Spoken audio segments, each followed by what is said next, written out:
Lecture में हमने देखा था कि जनरल कंसल्टेंसी अच्छा परफॉर्म कर रही थी और अपना एक्सपेंशन करने के लिए वो एक और फंडिंग उठाना चाहती थी। इस बार जनरल कंसल्टेंसी थोड़ी ज़्यादा फंडिंग उठाना चाहती थी, यानी 100 करोड़ के करीब। जैसे कि हमने देखा था कि जनरल कंसल्टेंसी ने अपनी पहली फंडिंग एंजल इन्वेस्टर से उठाई थी, तब उन्होंने 2 करोड़ की फंडिंग उठाई थी और अब कंपनी 100 करोड़ के करीब फंडिंग उठाना चाहती थी। पर जनरली एंजल इन्वेस्टर्स इतनी बड़ी फंडिंग प्रोवाइड नहीं करते हैं, इसलिए उन्होंने वीसी यानी वेंचर कैपिटल से फंडिंग उठाने का फैसला किया। तो फिर उन्होंने कुछ वेंचर कैपिटल्स को अप्रोच करना शुरू किया। कंपनी की अच्छी ग्रोथ के चलते उन्हें तुरंत वेंचर कैपिटल से फंडिंग मिल गई। तो इस तरह एबीसी पार्टनर्स इस वेंचर कैपिटल से उन्होंने 100 करोड़ की फंडिंग उठाई। इस फंडिंग राउंड के बाद कंपनी की ग्रोथ और तेजी से बढ़ने लगी। कंपनी अच्छा खासा रेवेन्यू और प्रॉफिट कमाने लगी।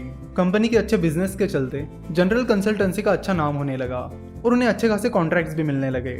कंपनी की इस ग्रोथ से विवेक और योगेश खुश थे, वो एंजल इन्वेस्टर भी खुश थे और वीसी एबीसी पार्टनर्स भी खुश था। अगले 2-3 सालों तक कंपनी की ऐसी ग्रोथ बरकरार रही। हाँ, बीच बीच में थोड़े अप्स एंड डाउन्स आए, लेकिन कंपनी ने उन्हें मैनेज कर लिया और अपनी इसी ग्रोथ को बरकरार रखने के लिए कंपनी और फंड रेज करने की प्लानिंग कर रही थी। इस बार कंपनी 1000 करोड़ रुपए की फंडिंग उठाने की प्लानिंग कर रही थी। वही एबीसी पार्टनर्स, जिसने जनरल कंसल्टेंसी में 100 करोड़ रुपीज इन्वेस्ट किए थे, वो भी अब कंपनी से एग्जिट करना चाहते थे और अपना प्रॉफिट बुक करना चाहते थे। यानी कंपनी की इस अच्छी ग्रोथ के बाद वो अपना स्टेक बेच देना चाहते थे और प्रॉफिट बुक करना चाहते थे।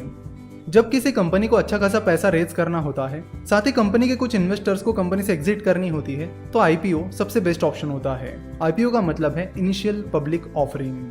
यानी जनरल कंसल्टेंसी ने अब स्टॉक मार्केट के जरिए पैसा उठाने की प्लानिंग कर ली थी। तो आईपीओ को डिटेल में समझने से पहले हम समझते हैं कि एंजल इन्वेस्टिंग, वेंचर कैपिटल और स्टॉक मार्केट के बीच क्या डिफरेंसेस होते हैं।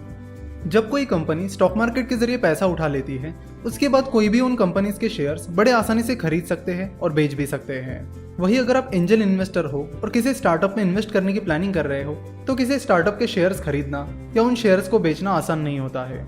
एंजल इन्वेस्टिंग में या तो कंपनी को एंजल इन्वेस्टर्स को अप्रोच करना होता है या फिर एंजल इन्वेस्टर को कंपनी को अप्रोच करना होता है।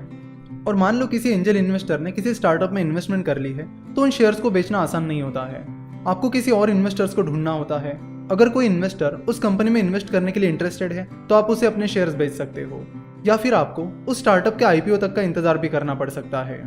जनरली एंजल इन्वेस्टर्स और वेंचर कैपिटल जब उस कंपनी का आईपीओ आता है जिसमें उन्होंने इन्वेस्ट किया है, तब उस कंपनी से एग्जिट लेना प्रीफर करते हैं। जैसे कि अभी कुछ टाइम पहले हमने देखा कि उबर का आईपीओ आया था, जिसमें उबर के कई सारे इन्वेस्टर्स ने कंपनी से एग्जिट ले ली थी।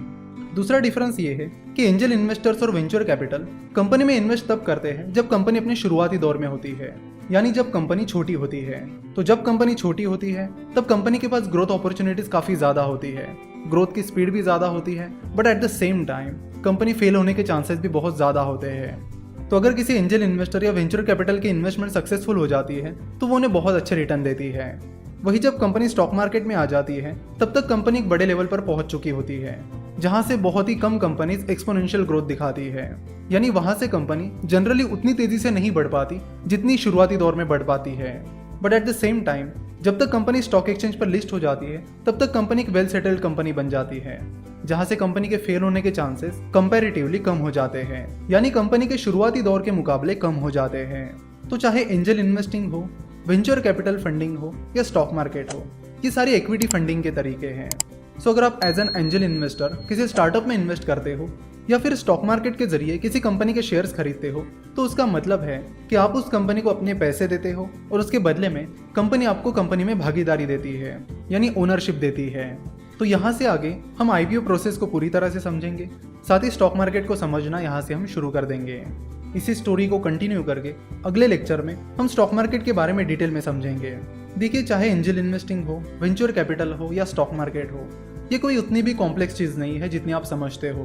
तो स्टॉक मार्केट इन्वेस्टिंग को यहाँ से हम बड़ी ही आसान भाषा में समझेंगे।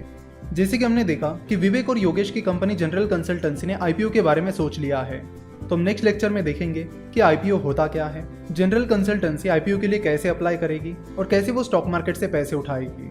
तो ये सारी प्रोसीजर हम नेक्स्ट लेक्चर में समझने वाले हैं। आशा करता हूँ कि आपने इस लेक्चर को एंजॉय किया।